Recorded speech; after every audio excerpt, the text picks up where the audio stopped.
Morning everybody.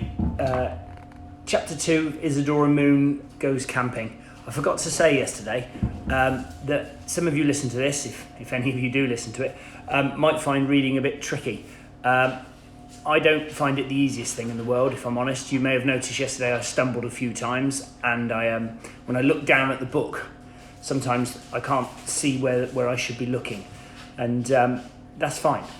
What you've got to just do is keep practicing until it becomes a little easier. You may or may not never really get to love public reading. I'm not sure I love it, but as you can see from yesterday, I managed to get through 34 pages of a book without too many stumbles. So you just got to keep going, okay? Right, chapter 2, let's get on with it. When you are camping, you have to walk to a place called the toilet block in your pyjamas to brush your teeth and have a shower. I had to brush my teeth at a basin next to other people staying on the campsite. It felt a bit funny wearing my pyjamas in public, but it didn't matter because everyone else was wearing them too. We had to use Mum's wand as a torch to walk back across the field after brushing our teeth. Then Pink Rabbit and I crawled into our stripy tent and snuggled up in the sleeping bag together. It was very cosy. Dad zipped the door up tight for us. "Good night, Isadora," he said. "Good night, Pink Rabbit." "Good night," I yawned. Then I lay there in the dark for a bit. There were strange noises all around, things rustling, owls hooting, people talking, but I wasn't scared. I love the dark. I woke up early the next morning because the sun was shining brightly on the roof of my tent. It was very hot. "Good morning, chirp, Mum," when I poked my head outside. "We're going to the beach as soon as you're ready. We just need to find Dad first. He disappeared off somewhere." I had an idea of where Dad might be. Outside the one shower cubicle in the toilet block, there was a long queue of grumbling people. I skipped past all of them and knocked on the door. "Dad," I said. "Yes." "How long have you been in there?" "Only a couple of hours." A cloud of warm steam rose up from under the door and Dad started humming contentedly. "Dad," I said, "there's a big queue of people waiting for you." "Is there?" said Dad, sounding surprised. "Yes," I said. "You need to hurry up. We're going to the beach." I heard the shower turn off. "All right," he said, "I'm coming." Dad appeared in his towel and turban. He looked very refreshed. We walked back along the queue of people and I felt my cheeks but turned pink with embarrassment. They were all staring at Dad and they didn't look very happy. "There you are," said Mum when we got back to the tent. "Now we can go to the beach." "I'm not ready yet," said Dad. "Just give me 5 minutes."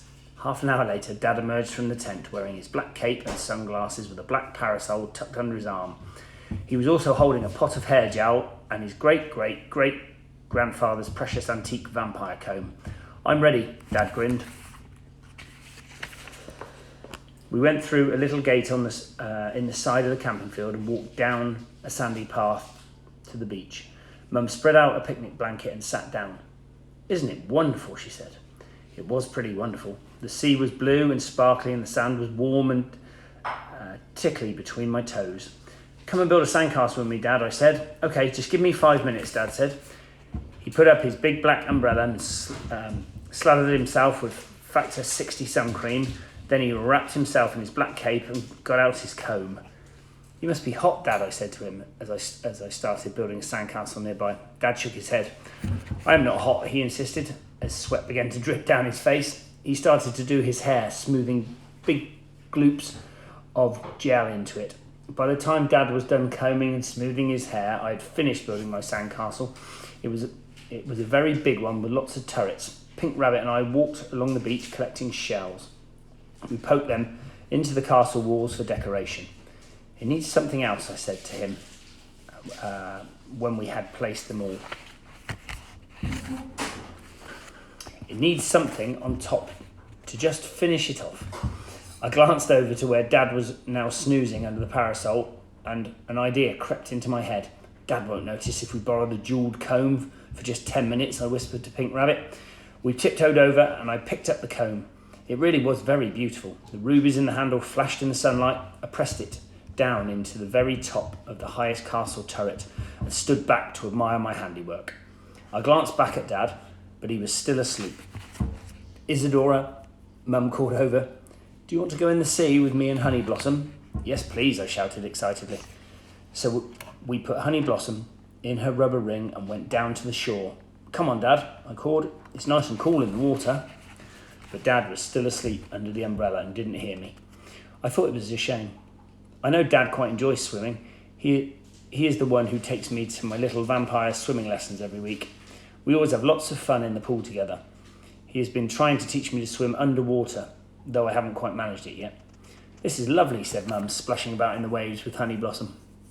Honey Blossom waved her little arms and kicked her little feet. She opened her mouth and squealed with happiness, and a dummy dropped into the water. "Oh no," said Mum, trying to catch it. I watched as the dummy began to sink slowly down to the bottom of the sea. Honey Blossom started to wail. "Oh no," said Mum again. "Wah!" screamed Honey Blossom. I decided to be brave. I held my breath, scrunched up my eyes, and then I put my head under the water. All I could hear was the roar of the sea, and when I peeped, my eyes open, everything was hazy and green. I pushed my arms out in front of me and reached for the dummy. "Isadora," shouted Mum in an excited voice when I popped my head back up a few seconds later. "You just swam underwater." I held the dummy up in the air like a trophy. "I did it," I yelled. "Well done," said Mum, smiling proudly. "That's a real achievement. I wish Dad had seen it," I said. By the time we got back out of the sea, the tide had come in and my sandcastle had disappeared under the water, and Dad was busy packing away all of our things. "I'm sure I bought it," he muttered.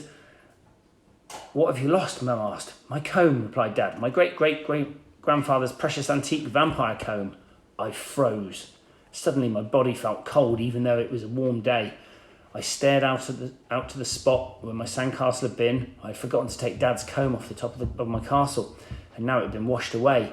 "Dad," I began, but the words wouldn't come out of my mouth. "I'm sure I had it," Dad was saying, scratching his head in confusion. "It was right here." "It can't have gone far," Mum said, as she started to poke around in the sand where Dad had been sitting. "It's been stolen," Dad howled. "Nonsense," said Mum. "Who on earth could have stolen it?" "A crab," Dad sniffed. "A sneaky little crab." "That's not very likely," said Mum. "It must be somewhere around here. Let me try a spell." She waved her wand, but the comb did not appear. "That's funny," Mum frowned. "My magic usually works." I felt so guilty that my stomach hurt, but I couldn't seem to get the words out of my mouth to tell Dad that his comb was lost. We all walked back up the beach towards the campsite. Dad's mouth was turned down at the edges. He did not look happy. "We will have to tell him soon," I whispered to Pink Rabbit, "maybe after dinner at bedtime. He might be more cheerful when he's had his red juice." Pink Rabbit nodded. "He knows it is best to always be honest." "I'm really sorry about your comb, Dad," I blurted when he came to tuck us in at bedtime. "It's not your fault, Isadora," Dad smiled sadly. "I'm sure it will turn up." I took a deep breath. "Actually," I began, but Dad had turned his head because Mum was calling him. "I'd better go," he said. "Good night, Isadora." "Good night," I whispered. That's the end of chapter 2. I'll do chapter 3 maybe later or tomorrow. Okay, so have a good day from me and a very, very sleepy young puppy.